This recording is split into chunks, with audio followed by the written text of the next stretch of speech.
Our speaker, starting off the afternoon, is not from Pepperdine, but from Liberty University, and we have 3 or 4 or 5 students here from Liberty. Yes, thank you, Liberty. But your professor, Becky Munson, we're delighted that she is here. She is a rising star, professor government and international relations. Am I describing that accurately? And a contributor to our Providence magazine, wonderful writer. And I know that she will have very insightful things to share with us. So thank you, Becky.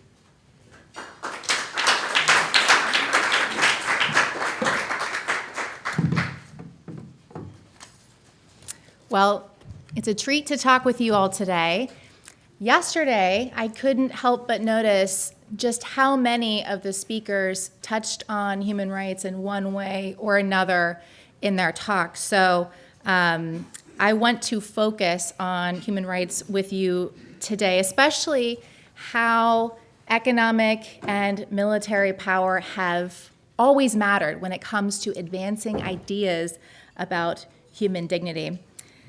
There seems to be growing sentiment in America today that it's somehow immoral for the U.S. to hold too much power. And I think we're really seeing these arguments bubble up when it comes to moral equivalency ideas with China.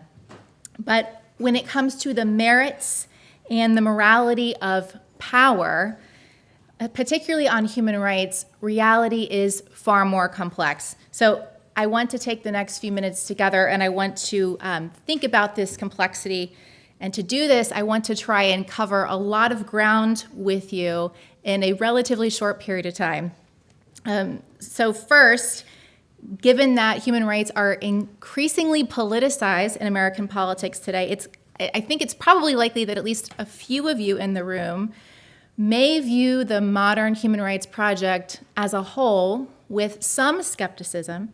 So as our first order of business, we're going to touch briefly on the merits and origins of international human rights. And since we're at a national security and Christianity conference, I'm going to give particular focus on the Christian ideas that have shaped our modern ideas about human rights.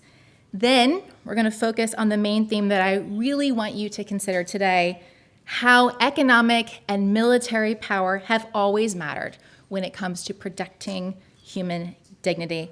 And then towards the end, we'll touch on some of the well-known warnings about messianism in foreign policy, which I hope will spark some interesting questions about the limits of using economic and military power to advance human rights. Okay, so when it comes to the origins of international human rights, what we think of as international human rights today, we are all likely familiar with how modern Western human rights are rooted in the premise that each individual human has a unique sort of dignity and worth and divinely ordained purpose. This focus on the unique dignity and worth of individuals and their equal value is the main reason, in my view, why Christendom's picture of human rights enjoys such widespread popularity and allure.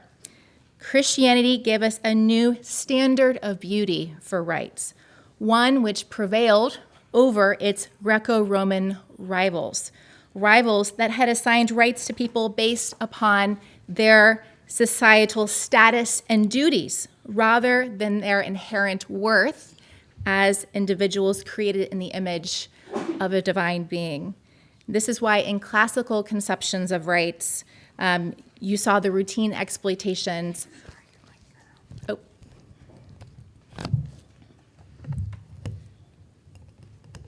Got it.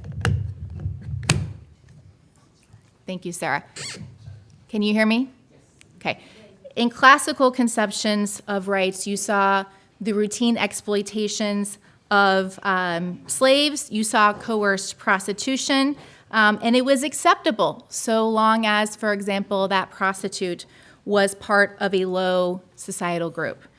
And it wasn't until classical conceptions of morality gave way to Christian conceptions of morality that we see prostitution portrayed as a sin a fundamentally wrong violation of human dignity. Theodosius II, a Christian emperor, endorsed a new law in AD 428 to ban coercion in the sex industry, and this law, which is considered a turning point in Western sexual ethics, introduced the concept of sin to the masses. The morality of human behavior was no longer predicated on what society viewed as appropriate. It was reframed as a matter decided in light of what God viewed as appropriate. These and other radical Christian ideas about the value of individuals slowly transposed into European law, starting under Imperial Rome and then throughout the Middle Ages. Christians can and should take much of the credit for modern human rights. Their doctrine elevates the lowly and gives voice to the oppressed. Equality, which is perhaps the most unique component of modern Western rights, resonates with the conscience and with divinely imprinted senses of right and wrong on the human heart, and clashes with the world's formula for assigning rights based upon social status and duty. Because our rights stem from a divine source, they cannot and should not be trampled on by any political actor. This means that egregious atrocities, genocide, slavery, state-endorsed mass starvation, these are all impermissible. And it means that assigning rights based on class in society's constantly fluctuating ideas about duty is unacceptable.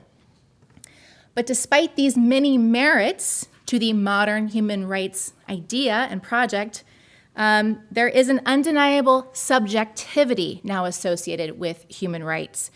Subjective rights often implicate a me-first individualism and moral relativism, which have led to dramatic expansions in the definition of what constitutes a human right. Because of this subjectivity, many Westerners are now under the dangerous illusion that individual preferences have no effect on the collective health of society. The very individualism and equality that were once cherished as meaningful parts of the Christian contribution to rights are now the same elements to blame for subjective rights. And this is why some Christian thinkers lambast theologians for having been naive in their appropriation of rights talk, appropriations which allowed human rights to become embedded into the Christian social conscience. Incredibly, some religious scholars go so far as to suggest that the political rights project as a whole is doomed, and the underlying fear there is that rubber stamping the modern human rights project as a whole means capitulation to a set of liberal values that are incompatible with moral teachings and religious institutions. However, the existence of these multifaceted debates does not negate the reality that the Bible speaks to individual rights. Think, for example, of the laborer receiving his due wage, and of course we have that very famous commandment against stealing. When we're talking about basic human rights, there is no denying that they are morally and philosophically justifiable. However, ideas themselves, ideas about individual dignity and equality, they are not enough. What do I mean by this? Christianity's ideas about rights triumphed not just because they resonate with the conscience or because they are more beautiful conceptually. The ideas triumphed over their rivals because they gained attachment to political power. Ambiguous concepts of rights, attractive and true as they might ring, are hard to exercise and enjoy until they become political. Consider, for example, how the evangelical awakening of the 18th century was followed by numerous humanitarian acts of British Parliament, including the prohibition of slavery and laws that forbade children from working in factories. As one of my favorite Protestant ministers, Martin Lloyd-Jones, put it in 1955, once men are right with God, they get right with one another. But notice, it took acts of Parliament to ensure that good ideas translated into actual protections for vulnerable people. Likewise, when it comes to international human rights, aspirational ideas are by no means solely responsible for the sprawling legal architecture that contours the modern human rights regime. Powerful countries have been willing to use their military and economic strength and weight to back up human rights commitments. Modern human rights are the product of a complex interplay between good ideas and the right applications of political, military, and economic power. Many people talk about Allied victory in World War II as a marker of how much military power matters when it comes to ending atrocities, but I think the importance of strong powers backing up good ideas can also be seen quite clearly by tracing out the rise of the abolitionist movement and then considering also where we are today in the global fight against human trafficking. The Protestant Reformations can be given disproportionate credit for the idea that slavery needed to end. Even though the Bible does not condemn slavery as an institution, there is repeated focus on the obligation of Christians to defend the oppressed. In the 4th century, the Cappadocian father Gregory of Nyssa was the first to argue that the institution of slavery was sinful, basing his argument on the idea that Christ actively identified with slaves when he died by crucifixion, which was a slave's death. But it wasn't until the 18th and 19th centuries that church leaders began to seriously question the institution of slavery itself. And acclaimed historian Tom Holland suggests that the emergence of the idea that the Christian God wanted slavery to be abolished was due to the confluence of two circumstances. The first was the Protestant Reformation, which supported Christians reading scriptures for themselves and cultivated the idea that slavery was morally wrong. And then Holland argues that the second reason the abolitionist movement took hold is because in the Caribbean and North America, morality rates on plantations were skyrocketing, and the sheer horror of abuses was becoming very difficult to explain away. The concurrent racialization of slavery made it even more difficult to argue that slavery was in any way biblical.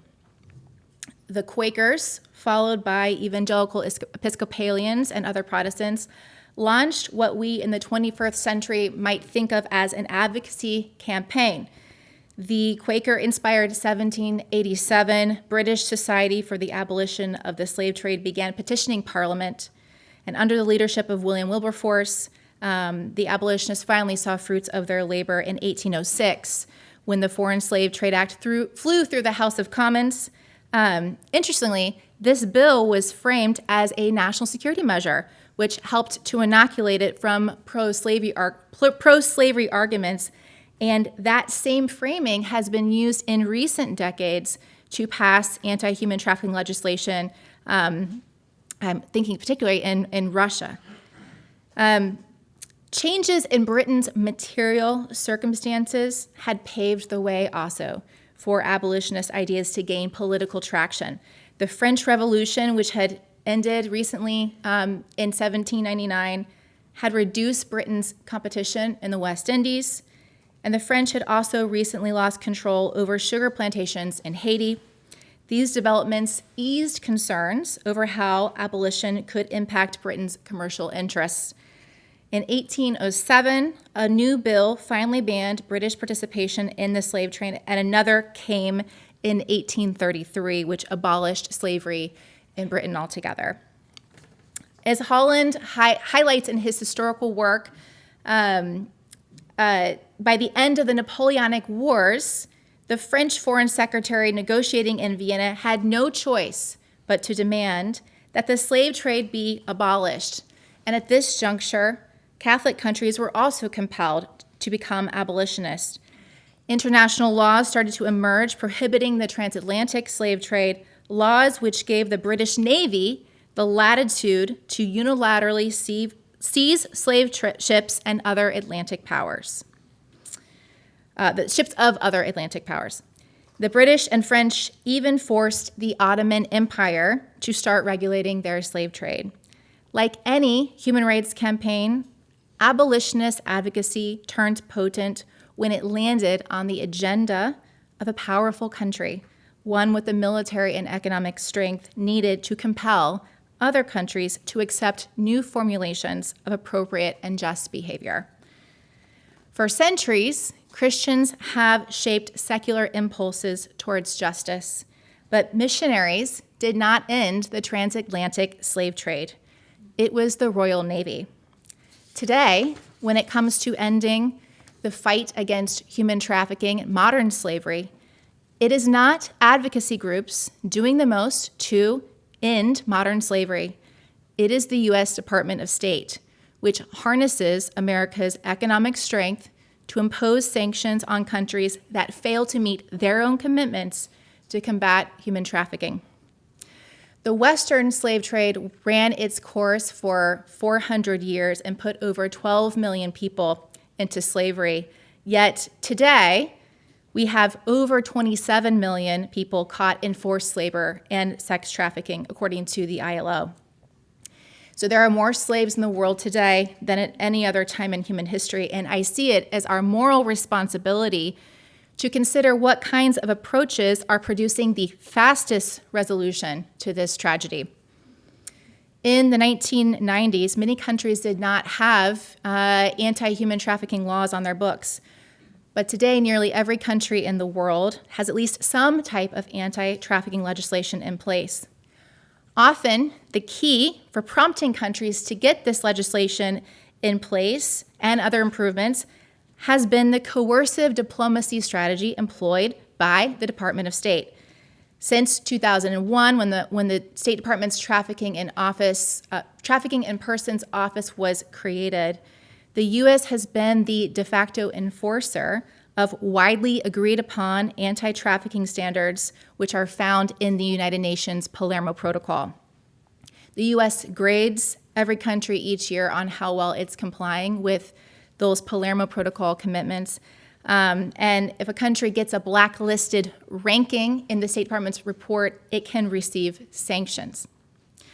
This approach has rendered some positive results, not only in the Central American cases that I've focused on the most in my own work, but also in many other cases that have received scholarly attention, such as Belarus, Georgia, Israel, the Philippines, and even Russia. Each of these countries went through at least one period of noticeable improvement on anti-trafficking, and these improvements can be traced back to economic incentives which gave the political elites in those countries reason to work quickly and even urgently to comply with the minimum anti-trafficking criteria outlined in the United Nations Palermo Protocol. Nicaragua, believe it or not, became Central America's leader on anti-trafficking from 2010 to 2014, shortly after the U.S. threatened it with sanctions for its noncompliance with its anti-trafficking commitments.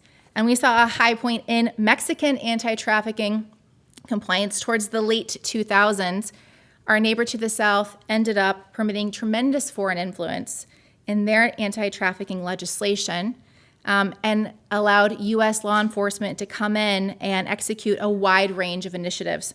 These allowances, these openings, angered people in the Mexican human rights community, many of whom adamantly disagreed with the level of American influence in Mexico's domestic affairs and politics.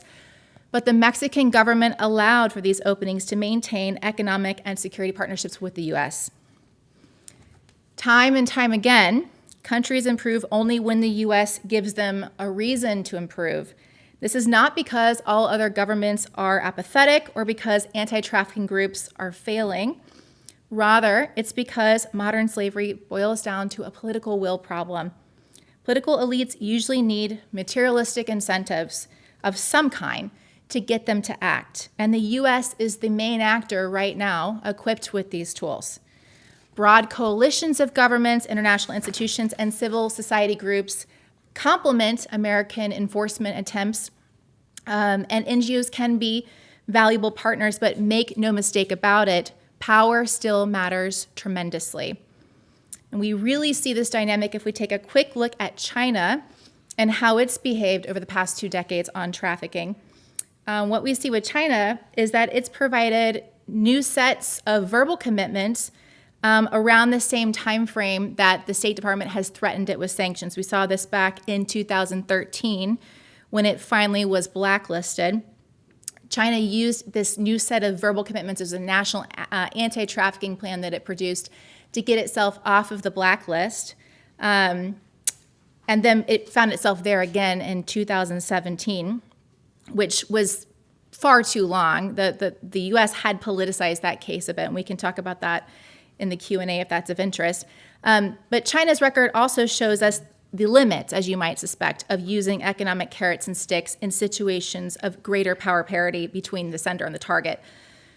Pushing China to issue new verbal commitments like the ones I just mentioned, the ones that came out in 2013, were unsurprisingly not enough to spur the PRC to actually implement major reforms.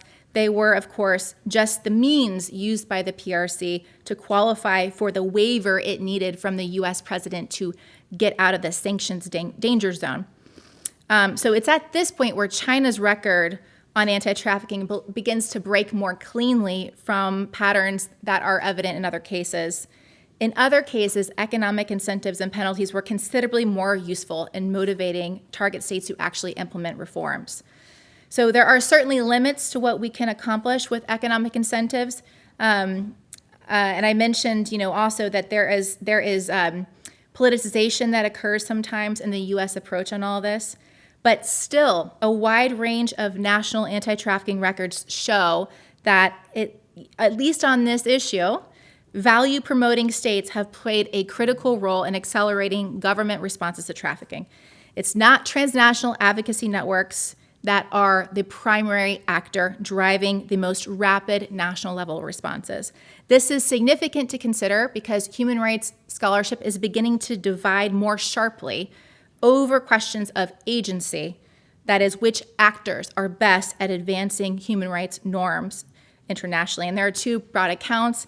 As you might guess, one puts weight on the activities of transnational advocacy networks, and the second account focuses on the role that value-promoting states play in spreading human rights norms through their foreign policies.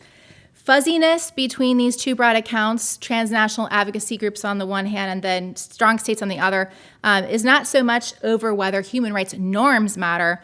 Rather, the disagreements boil down to the causal mechanisms that trigger and produce the most critical changes in how governments behave on human rights, and then, of course, the agents that are equipped to supply those triggers.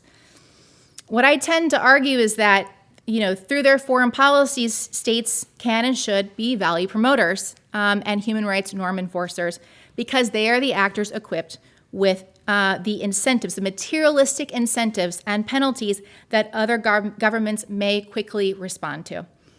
Well-intended individuals and advocacy groups are not directly responsible, as I alluded to before, for the episodic progress that defines the contours of the history of human rights. Progress is due to political revolutions, religious revivals, the agendas of imperial powers, the outcomes of major wars, and great power competition. Ideas have power, so it's critical that our ideas are good ideas. But ideas themselves, if you think of them as agents for change, they have clear limits. Economic and military power matter greatly when it came to embedding the West's moral vision into practice. It was military power that was needed to end the transatlantic slave trade, just as it was military power needed to end slavery in the United States. While it is not through military and economic strength alone that the Western consensus on human rights has solidified, strength has been critical. And I would argue that when it comes to ending modern slavery, it is U.S. economic penalties and incentives that are our best hope for expeditious progress. If this sounds like a bit of a U.S.-centric argument, it is, but primarily by default. The United Nations has largely deferred to the U.S. for enforcement of its own anti-trafficking protocols. Our allies are here to support us in these efforts, but they are rarely leading the charge on the international stage in a consistent and comprehensive way. Now, as I move towards the end here, notice that one question I'm not asking is, should the world be this way? should it require military and economic strength to spread and enforce moral principles. I want to be clear that I'm not trying to say the world should be this way.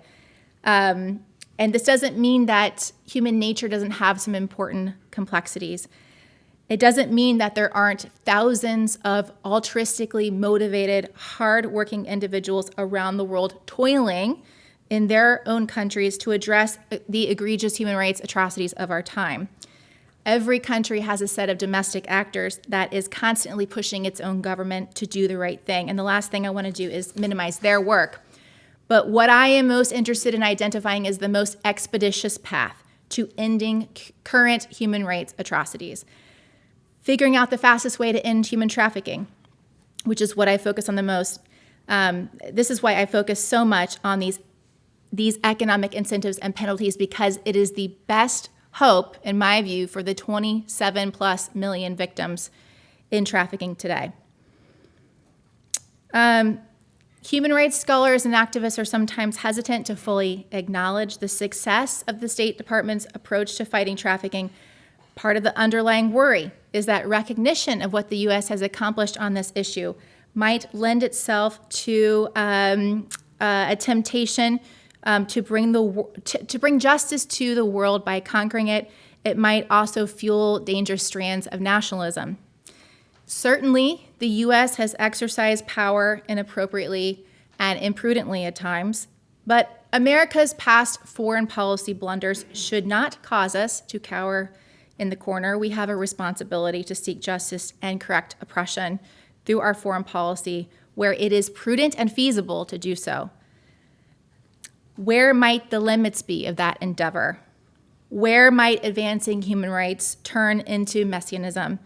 And at the same time, how do we also ensure we don't default to some kind of amoral realism? I'll wrap up by giving you an idea of some of my answers to those questions, and we can wrestle more with this in the Q&A. Moral aims can and should be incorporated into foreign policy, especially when the state holds vast material power. An ability to focus on justice in foreign policy expands as material power increases. But there must be some admonitions in order for countries seeking to do this. The first is that there's got to be wide consensus over the moral claims the state is seeking to advance abroad. The second, to maintain pragmatism and guard against utopianism, a strong power must continually reflect on its own faults.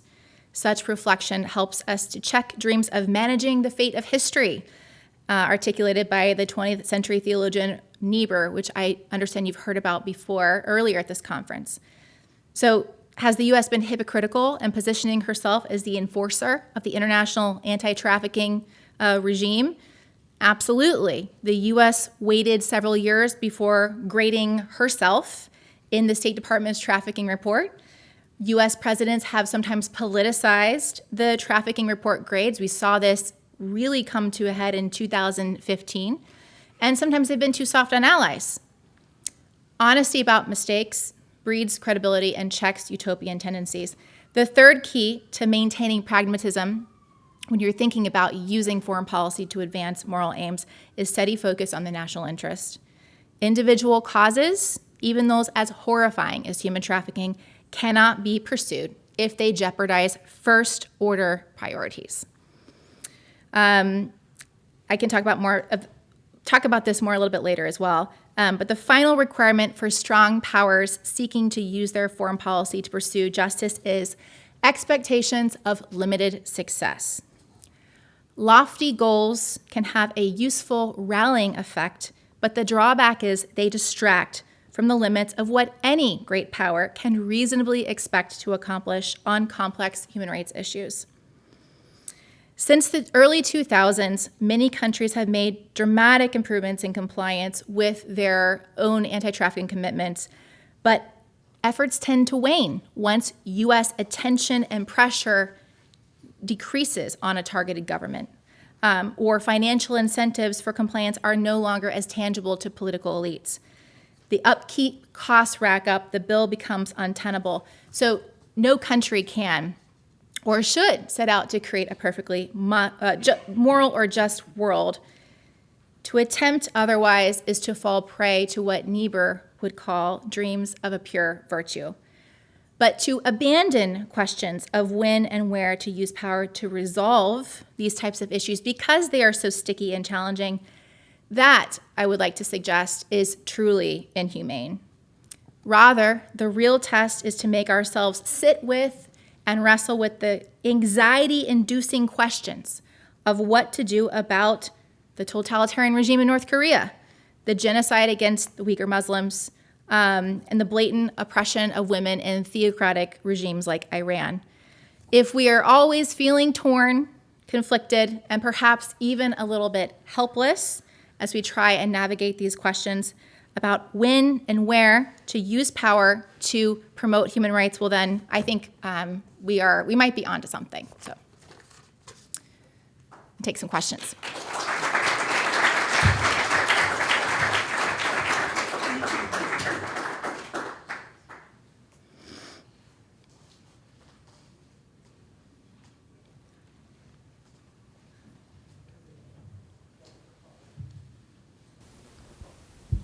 Hi, it's Ethan Coffey from the University of North Carolina at Chapel Hill.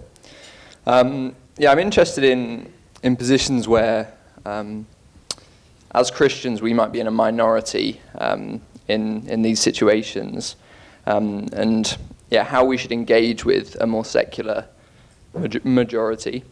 Would you say that we should? I don't know. How can we effectively advocate for Christian morality by secular means to secular people? Or do you think we should just reach positions where we are capable of enacting the policies ourselves? And I'm also wondering whether what role common grace has in all of this. Thank you. Great questions. So, towards the beginning of my talk, I kind of touched on the allure of what Christianity brought to the idea of political rights and human rights. And I think there is tremendous consensus across Christians and folks who do not identify as Christian about the merits and values of the human rights, the modern human rights project.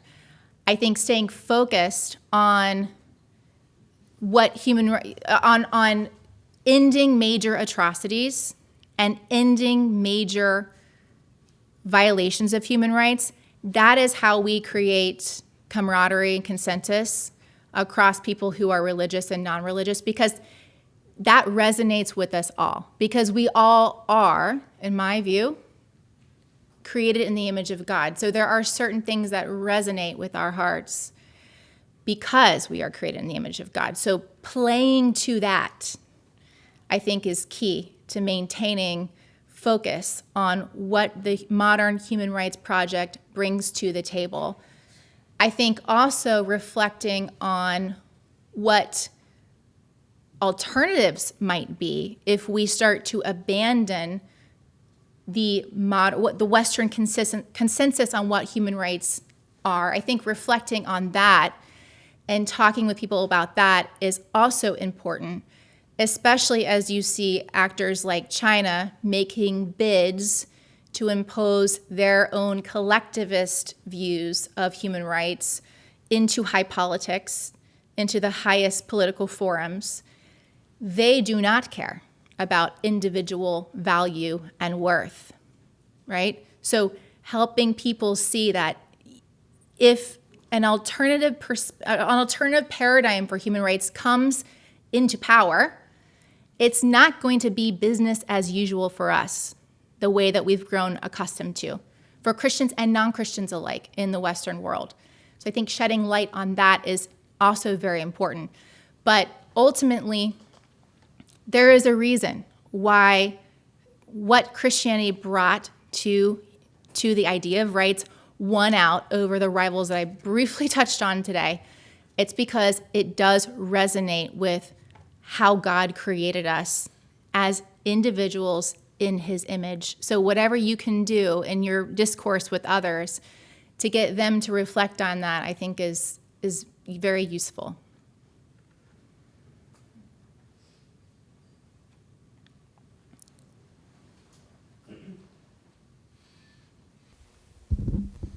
Hi, I'm Jonathan McGee from Grove City College. I'm wondering how you think the U.S. should grapple with problems with countries like Saudi Arabia, where they have a horrific human rights record, but we still do need to work with them for other security issues within the region.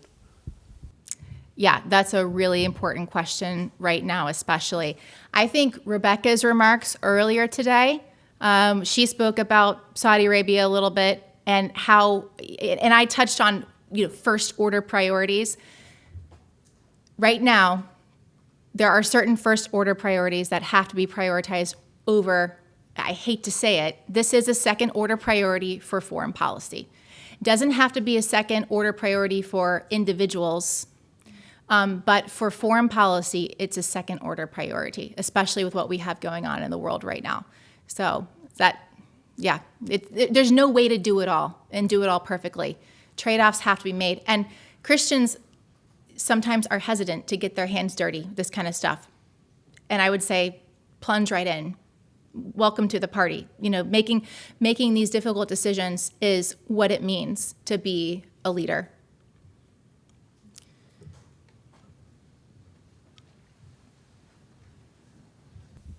Hi, thank you. My name is Elizabeth. I'm from Taylor University in Indiana. Could you give some examples on what economic incentives practically look like for ending human trafficking and whether you think positive or negative incentives are more effective? Certainly. So an example would be with Mexico when the Merida initiative was on the table. The U.S. had a lot of room there. Because Mexico wanted the initiative, right? So we were able to create openings for us to work directly with the Mexican government on anti-trafficking. That was a way we sort of coerced them to do what we wanted them to do on anti-trafficking. So that would be sort of a example of a positive incentive. And I think it just depends on the context, what's more useful. So in Nicaragua, which I find a really surprising case, really fascinating case, like I mentioned, under Ortega, Nicaragua became Central America's leader on anti-trafficking from 2010 to 2014. And that was because Nicaragua was about to become eligible for sanctions due to its very low performance on trafficking. Now, Ortega had experienced U.S. sanctions before, right? When he was in power previously. And so the concept of going through any of that again terrified him. So he acted very quickly to respond to State Department pressure on this issue. He over-complied. That's how I describe what happened in Nicaragua to ensure that there was no possibility of them receiving that sanction package. So Nicaragua has a very top-down police force, and the Ortega regime mobilized that police force to go out and do the investigations and get the arrests, get the data, the law enforcement data that they needed to take to state and say, look, we're doing a whole lot better. We're actually doing better than all of our neighbors. And that was a period where Ortega was still kind of in good graces with the U.S. government, and so it was a great talking point for both sides. There was something positive for both sides to talk about. So it really is quite contextual. There is no one-size-fits-all formula for this. It takes a lot of thought on the part of our diplomats to implement these things appropriately. You have to have a lot of contextualized knowledge about what you're walking into. But if these situations are carefully managed and these types of economic incentives and penalties are appropriately wielded, I think we can see success.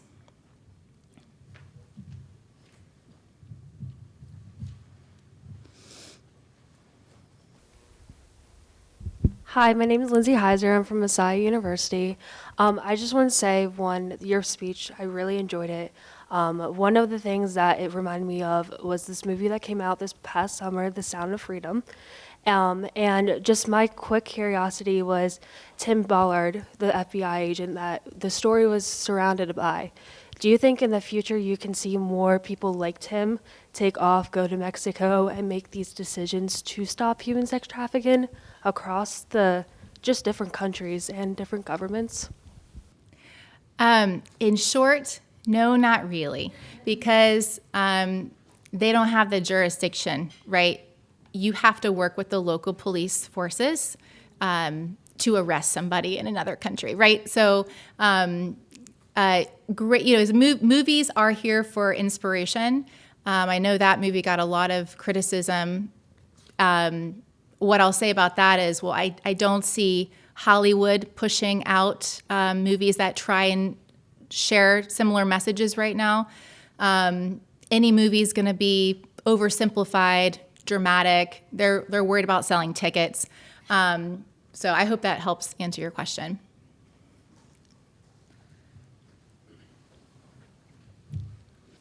Hello, I'm Devin Burnett from LU. I really appreciate your speech and what you're talking about human trafficking and like the slave trade in the world. But I've noticed that in America there's a disillusionment with human rights, and we think that like abortion and like universal health care or free health care is a human right.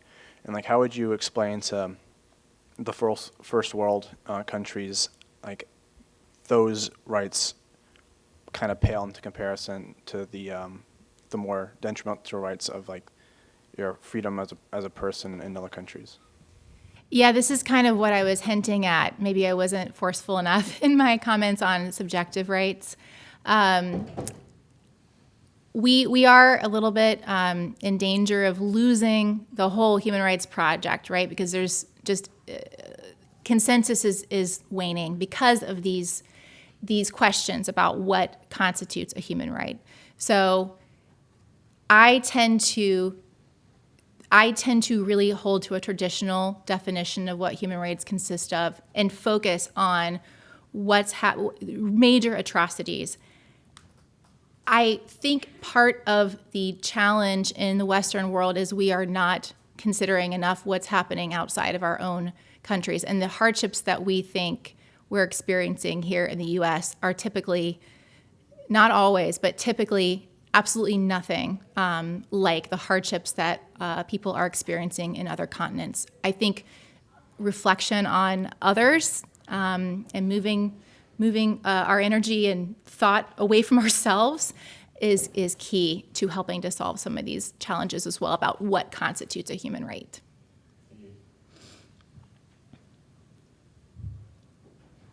Time for one more question. Thank you. The taking of hostages, those of us that are a little more mature in age have seen many instances, especially going back to Iran. But today, the taking of hostages is not universally condemned. Why not?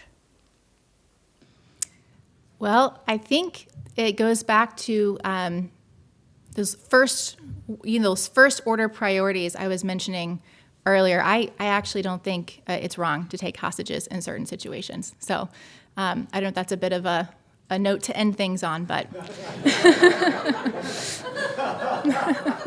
we'll end right there. Okay, sounds good.